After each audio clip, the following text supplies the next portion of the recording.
Welcome to SigniFlow Academy, where our ninjas show you how to use your system to its full potential.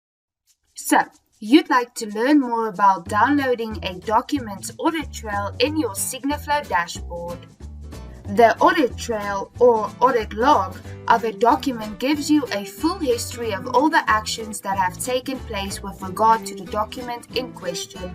These actions include document initiated, rejected, expired, document added, approver filled fields, viewed document, signed, approved, deleted, completed, cancelled, proxy. Now, let's go through the steps to locating a document audit trail. Step 1. Log into SigniFlow. Your dashboard will open.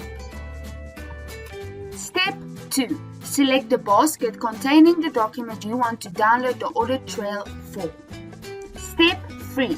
Open the document's audit trail by clicking on the clock icon within the row in the table. Your document's audit trail will open in a new window. Step 4. Download the document's audit trail by tapping the Download Audit button. Your document's audit trail will download as a PDF document. That is how you download a document's audit trail in SigniFlow. Thank you for watching SigniFlow Academy. Request a demo or keep watching SigniFlow Academy to learn more.